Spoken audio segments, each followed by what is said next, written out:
હર હર મહાદેવ। આપ સૌમાં રહેલા શિવ તત્વને મારવાનું મિત્રો, હું છું આચાર્ય સંકેત શુક્લ અને આજના વિડીયોમાં આપણે ચર્ચા કરશું કે વૃશ્ચિક રાશિના તમામ જાતકો માટે વર્ષ 2025નો ઓક્ટોબર મહિનો શું લઈને આવી રહ્યો છે। વૃશ્ચિક રાશિ એટલે કે જે કોઈ પણ જાતકનું નામ ન નહીં ય આ બે મૂળાક્ષર પરથી થાય છે ને તે જાતકોની થાય છે વૃશ્ચિક રાશિ। તો તમામ આ રાશિના જાતકો મહિનાની શરૂઆતથી જ કંઈક આ પ્રમાણે ગ્રહોની ગોઠવણ વિધાતા દ્વારા કરવામાં આવેલ છે। એટલે કે તમારી જન્મપત્રિકાના ચોથા સ્થાનમાં રાહુ દેવતા, પાંચમા સ્થાનમાં શનિ મહારાજ વક્રી અવસ્થામાં છે, અષ્ટમ સ્થાનમાં ગુરુ દેવતા, દસમા સ્થાનમાં શુક્ર અને કેતુની યુતિ, 11મા સ્થાનમાં સૂર્ય અને બુધનો બુધાદિત્ય યોગ અને તમારી જન્મપત્રિકામાં તમારી રાશિના માલિક 12મા સ્થાનમાં વિરાજમાન છે। વળી આ મહિનાની ખાસ વાત જો તમને કહું ને તો દિવાળી તો આવી રહી છે, ફેસ્ટિવ સિઝન છે, પરંતુ એક ગ્રહ, બે ગ્રહ, ત્રણ ગ્રહ નહીં પરંતુ પાંચ ગ્રહો કંઈક આ પ્રમાણે રાશિ પરિવર્તન કરવા મિત્રો જઈ રહ્યા છે। તો જો તેની આપણે શરૂઆત કરીએ તો સૌ પ્રથમ 3 ઓક્ટોબરના રોજ યુવરાજ બુધ રાશિ પરિવર્તન કરીને તમારી જન્મપત્રિકાના 12મા સ્થાનમાં આવી રહ્યા છે। ત્યારબાદ 8 ઓક્ટોબરના રોજ શુક્ર દેવતા શુક્ર કેતુની યુતિનો ત્યાગ કરીને ત્યારબાદ તે ગોચર રાશિ પરિવર્તન કરશે 8 ઓક્ટોબરથી તમારી જન્મપત્રિકાના 11મા સ્થાનમાં। ત્યારબાદ 17 ઓક્ટોબરના રોજ ગ્રહોના રાજા સૂર્ય દેવતા પણ 12મા સ્થાનમાં જ ગોચર કરવા જઈ રહ્યા છે। ત્યારબાદ એક એવું રાશિ પરિવર્તન થવા જઈ રહ્યું છે કે જે ન થવું જોઈએ છતાં પણ થઈ રહ્યું છે ગ્રહોની ચાલના કારણે। એટલે કે દેવગુરુ બૃહસ્પતિ એક રાશિમાં 11 થી 12 મહિના રહેતા હોય છે, પરંતુ વર્ષ 2025માં તેમને પોતાની ઉચ્ચ રાશિમાં જવાની ઉતાવળ જ તે પ્રમાણેની છે। એટલે કે મિથુન રાશિમાંથી કર્ક રાશિમાં તમારી જન્મપત્રિકાના 9મા સ્થાનમાં 18 ઓક્ટોબર બાદ તે ગોચર કરવા જઈ રહ્યા છે, જ્યાં તે 5 ડિસેમ્બર સુધી રહેવાના છે। ત્યારબાદ ફરીથી તમારી જન્મપત્રિકાના 5 ડિસેમ્બર બાદ અષ્ટમ સ્થાનમાં પાછા પડશે, પરંતુ ઓક્ટોબરની જ આપણે વાત કરવાની છે। ત્યારબાદ અંતે તમારી રાશિના માલિક 27 ઓક્ટોબરના રોજ મંગળ દેવતા તમારી જન્મપત્રિકાના ફર્સ્ટ હાઉસમાં પોતાની જ રાશિમાં વૃશ્ચિક રાશિમાં આવી રહ્યા છે। તો આ પ્રમાણે ગ્રહોની ગોઠવણ છે। હવે આપણે વાત કરીએ તમારા સ્વાસ્થ્ય બાબતે, પરંતુ સ્વાસ્થ્ય બાબતે વાત કરીએ તે પહેલાં જો મિત્રો તમે આ વિડીયો આજે જોઈ રહ્યા છો તો આચાર્ય સંકેત શુક્લ યુટ્યુબ ચેનલને તમારે જરૂરથી સબસ્ક્રાઇબ કરી દેવું જોઈએ, કારણ કે જ્યોતિષ, વાસ્તુ અને ઘણા બધા પ્રેડિક્શનને લગતા વિડીયોઝ હું નોર્મલી આપતો રહેતો હોઉં છું અને હજારોની સંખ્યામાં લોકો તે વિડીયોઝ વોચ પણ કરતા હોય છે। તેથી સબસ્ક્રાઇબ કરીને તમારે બેલ આઇકન પ્રેસ કરીને ઓલ નોટિફિકેશન ટેબ પર જરૂરથી ક્લિક કરી લેવું જોઈએ। આપણે વાત કરીએ વૃશ્ચિક રાશિના તમામ જાતકો તમારા માસિક રાશિફળ વિશે, તો સ્વાસ્થ્ય બાબતે તમને દેખાઈ રહ્યું છે કે સ્વાસ્થ્યના દેવતા કોણ છે? સૂર્ય દેવતા આરોગ્યના દેવતા છે, જે 17 ઓક્ટોબર બાદ તમારી જન્મપત્રિકાના 12મા સ્થાનમાં જઈ રહ્યા છે। તમારી રાશિના સ્વામી મંગળ દેવતા ઓલરેડી 27 ઓક્ટોબર સુધી ત્યાં રહેવાના છે। હવે તે ક્લિયરલી ઇન્ડિકેટ કરે છે 12મું સ્થાન કે જે વ્યયનું સ્થાન છે। તમારા સ્વાસ્થ્યને લગતી તકલીફ આ મહિના દરમિયાન રહી શકે છે। તેથી આ મહિના દરમિયાન તમારા સ્વાસ્થ્યની તમામ વૃશ્ચિક રાશિના જાતકો એક્સ્ટ્રા કેર રાખવી જરૂરી છે। ફેસ્ટિવ સિઝન છે, તમે કોઈ ટ્રીપ પણ કરી શકો છો કે બહારનો તમે આહાર પણ ગ્રહણ કરી શકો છો। તો તે તમામમાં તમારે સૌથી પહેલાં નિરોગી કાયા, ત્યારબાદ બીજી બધી મોહમાયા, આ જે સેન્ટેન્સ છે તેને તમારે ખૂબ વધારે ધ્યાન રાખવું પડશે, નહીં તો સ્વાસ્થ્યને લગતી તકલીફ આ મહિનામાં તમને વધારે તકલીફ પહોંચાડી શકે છે। બીજી રીતે તે પણ કહું તો બુધ દેવતા પણ તમારી જન્મપત્રિકાના 12મા સ્થાનમાં જઈ રહ્યા છે મિત્રો, જેના કારણે સ્કિન એલર્જી પણ ન થાય તેની પણ ખાસ એક્સ્ટ્રા તમારે કાળજી રાખવી પડશે જ।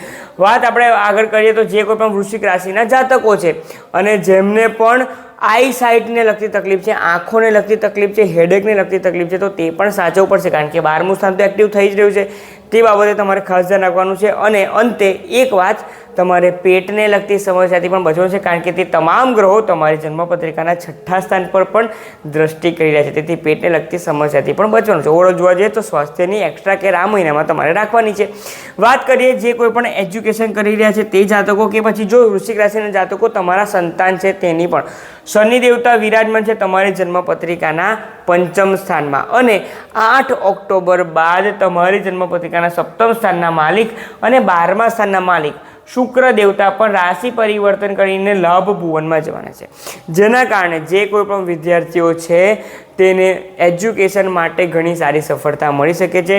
શનિ અને શુક્ર પરસ્પર મિત્ર ગ્રહ કહેવામાં આવે છે અને તેના કારણે જ તમને ઘણી સારી સફળતા મળી શકે છે। બીજું હું જો તમને કહું તો 18 ઓક્ટોબર બાદ જે ગુરુ દેવતા તમારી જન્મપત્રિકાના 9મા સ્થાનમાં આવી રહ્યા છે અને 9માંથી જ્યારે 9મું આપણે ચેક કરીએ તો તે પંચમ સ્થાન થાય છે, જે ભાવત ભાવમ કોન્સેપ્ટ બૃહદ પ્રાસાર હોરાશાસ્ત્રમાં કહેવામાં આવે છે તે.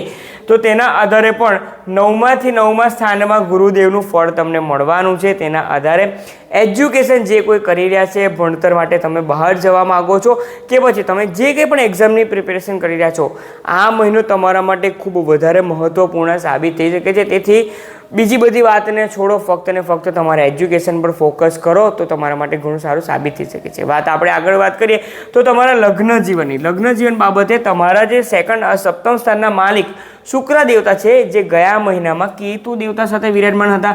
હા, નાની મોટી બાબતે અનબન થઈ છે, કેટલાક લોકોને મોટા ઝઘડા પણ થયા છે, પરંતુ જ્યારે શુક્ર દેવતા તમારી જન્મપત્રિકાના 11મા સ્થાનમાં જશે તો ધીમે ધીમે બધી સિચ્યુએશન્સ નોર્મલ થઈ રહી છે તેવું તમને જણાશે. અને આવનારી દિવાળી પહેલાં તમારા જે કંઈ પણ પારિવારિક સંબંધોમાં કે તમારા લાઈફ પાર્ટનર સાથેના સંબંધોમાં તકલીફ હતી તેનો જળમૂળમાંથી નાશ થઈ શકે છે અને તમે નોર્મલ પહેલાં જેવું જીવન જીવતા હતા સારું તે પ્રમાણે તમે સારું જીવન જીવી શકો છો. ફક્ત તમારે ચેક કરવું છે કે તમારી જન્મપત્રિકાના શુક્ર દેવતા કોઈ પાપ ગ્રહ સાથે યુતિમાં તો નથી ને જન્મના સમયથી જન્મ કુંડળીમાં. જો તેમ નહીં હોય તો શુક્ર દેવતા 11મા સ્થાનમાં જવું, જે તમને ઘણી સારી લગ્ન જીવન બાબતે સફળતા અપાવી શકે છે. આગળ વાત કરશું તમારા ભાગ્ય બાબતે. ભાગ્યમાં તમે જોશો તો 18 ઓક્ટોબર બાદ ગુરુ દેવતા પોતાની ઉચ્ચ રાશિમાં આવવા જઈ રહ્યા છે. મિત્રો, જ્યારે પણ બૃહદ પરાશર હોરાશાસ્ત્રમાં કહેવામાં આવ્યું છે કે જ્યારે ગુરુ દેવતા કે જે સર્વાધિક શુભ ગ્રહ છે તે જ્યારે કેન્દ્ર અને ત્રિકોણના સ્થાનમાં ગોચર કરતા હોય છે તો તે અનેકો પ્રકારના ખરાબ દોષનું તે જળમૂળમાંથી નાશ કરી નાખે છે. તો તે પ્રમાણે તમારા ભાગ્યનો 18 ઓક્ટોબર બાદ પૂરેપૂરો સાથ મળવાનો છે. એટલે કે દિવાળી પછીનો જે સમય છે તે તમારા માટે ઘણો સારો સાબિત થઈ શકે છે. અને જે કંઈ પણ બિઝનેસમાં, નોકરીમાં કંઈ પણ તકલીફ હતી તો તમને તેમાં ઘણી સારી સફળતા મળી શકે છે. 9 વર્ષ તમારા માટે કંઈક નવા ચેલેન્જીસ તો ખરા, પરંતુ નવી સફળતાઓ પણ લઈને આવી રહ્યો છે. તમે જ્યારે તમારા શોપની કે તમારા બિઝનેસની શરૂઆત કરશો તો વર્ષની શરૂઆતથી જ, એટલે કે લાભ પાચનથી જો તમે શરૂઆત કરવાના હશો ને તો ત્યારથી તમને ઘણી સારી સફળતા શરૂઆતમાં જ મને જણાઈ રહી છે. કારણ કે ગુરુ દેવતા તો તમારો ભાગ્યોદય કરવા માટે પોતાની ઉચ્ચ રાશિમાં ગોચર કરવા જઈ જ રહ્યા છે. તેથી ઓક્ટોબર 2025 જે કોઈ પણ બિઝનેસ કરી રહ્યા છે તેના માટે ઘણો સારો સાબિત થઈ શકે છે. હા, શરૂઆતના દિવસોમાં થોડુંક તમને તકલીફ થશે 8 ઓક્ટોબર સુધી, કારણ કે 8 ઓક્ટોબર બાદ જે શુક્ર દેવતા રાશિ પરિવર્તન કરવાના છે તે તમને અચાનક જ ધનલાભ અપાવીને જઈ શકે છે. આગળ વાત કરીએ તમારા જોબ બાબતે તો જોબના સ્થાનમાં પહેલાં શુક્ર દેવતા હતા કેતુ દેવતા સાથે, પરંતુ 8 ઓક્ટોબર બાદ જે રાશિ પરિવર્તન તે કરશે તેના કારણે મિત્રો તમારું જે ડિસ્ટ્રેક્શન થતું હતું અને તમારાથી ફોકસ ન હતું થતું તે ફોકસ તો થઈ શકશે, પરંતુ આ મહિનામાં તમારી પાછળ રાજકારણ, પોલિટિક્સ ખૂબ વધારે રમાઈ શકે છે.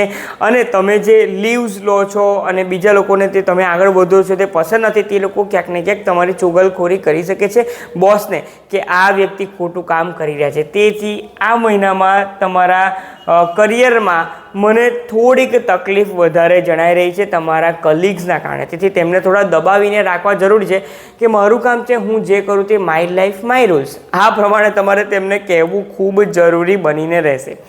તો કરિયર વાઇઝ આ બાબતે થોડુંક સાચવવાનું છે. જો આપણે વાત કરીએ તમારા ધન બાબતે તો મિત્રો જે પ્રમાણે મને દેખાઈ રહ્યું છે કે દેવગુરુ બૃહસ્પતિ 18 ઓક્ટોબર બાદ જે રાશિ પરિવર્તન કરે છે જે તમને ઘણો સારો ધનલાભ અપાવી શકે છે. તો આ પ્રમાણે ઓવરઓલી જોવા જઈએ તો financial wise, marriage relationship wise, education wise ઘણી રીતે સારું છે. ફક્ત અને ફક્ત આ મહિનો સ્વાસ્થ્ય બાબતે તમારે કાળજી રાખવાની છે. તમારા વર્ક પ્લેસ પર રહેલા છુપા શત્રુઓને તમારે જાણવા જરૂરી છે ને કોણ તમારા સાથે છે, કોણ તમારા સાથે નથી, તે તમારે એક બાયફર્કેશન કરવું ખૂબ જરૂરી બનીને રહેશે. તો જો ઉપાય જો વાત કરીએ તો તમારી રાશિના સ્વામી મંગળ દેવતા 12મા સ્થાનમાં છે મિત્રો, અને ત્યારબાદ જ્યારે તે 27 ઓક્ટોબરે પોતાની જ રાશિમાં આવશે ને પંચ મહાપુરુષમાંનો રૂચક યોગનું જ્યારે જે નિર્માણ કરશે તો 1 થી 27 સુધીમાં તમારી પાછળ જે કંઈ પણ તકલીફ થઈ છે ને તમામને વેનિશ કરી શકે છે મહિનાના અંતિમ 4 દિવસોમાં. તો તે પ્રમાણે ફક્ત અને ફક્ત આ મહિનામાં હનુમાનજીની આરાધના, હનુમાનજીનો છેડો પકડી લેવો ખૂબ જરૂરી છે. તમે બજરંગ બાણનો પાઠ કરી શકો છો, તમે હનુમાન ચાલીસા ડેલી 7 વાર કરી શકો છો, કે મહિનાના દરેક મંગળવારે ધ્યાન આપજો, મહિનામાં દરેક જે 4 કે 5 મંગળવાર આવતા હશે આ મહિનામાં, તમામ મંગળવારે ઘરે બેસીને સાંજે સંધ્યાકાળના સમયે તમારે સુંદરકાંડનો પાઠ અવશ્ય કરવો જોઈએ, જેના કારણે તમને આગળ વધવાની ખૂબ વધારે મંગળ દેવતા પણ મદદ કરી શકે છે, હનુમાનજીના પણ તમને આશીર્વાદ આપી શકે છે. બીજું આ મહિનામાં તે પણ કહીશ કે તમારા સોસાયટીમાં કે તમારી ગલીમાં જે કંઈ પણ સ્ટ્રીટ ડોગ હોય છે તેને દરરોજને દરરોજ કંઈક ને કંઈક તમારે ખવડાવવું જોઈએ, જેના કારણે પણ તમને કેતુ અને શનિ દેવતા પણ તમને ઘણું સારું ફળ આપી શકે છે. તો આ મહિનામાં ફક્ત સાધારણ ઉપાય કરવાના છે. અને ત્રીજો ઉપાય તે છે કે આ મહિનામાં તમારા રાશિના સ્વામી 12મા સ્થાનમાં છે મિત્રો, તમારા કુળદેવીના આશીર્વાદ લેવા ખૂબ જરૂરી છે. કુળદેવીનો દીવો જો તમે કરતા તો તે પણ કરી શકો છો, કુળદેવીના નામના મંત્ર જાપ પણ તમે કરી શકો છો. તો આ પ્રમાણે દેશ વિદેશમાં જે કોઈ પણ આ વ્યુઅર્સ છે, તમે આ પ્રમાણેના ઉપાય કરીને આ મહિનો તમારા માટે ઘણો સારો છે. ફક્ત 1-2 બાબતે જે તકલીફ આપી રહ્યો છે ને તેમાં તમે સફળતા મેળવી શકો છો. તો જો માહિતી પસંદ આવી હોય તો તમારા વૃશ્ચિક રાશિના તમામ જાતકોને ફ્રેન્ડ્સ અને ફેમિલીમાં આ માહિતી શેર કરવાનું ન ભૂલશો, જેથી તે પણ તેમનો આ પ્રમાણેનો મહિનો પ્લાન કરી શકે. જો માહિતી પસંદ આવી હોય તો તે કમેન્ટમાં પણ જણાવવાનું ન ભૂલશો. આપ સૌમાં રહેલા શિવ તત્વને મારા વંદન. ઓમ નમઃ શિવાય.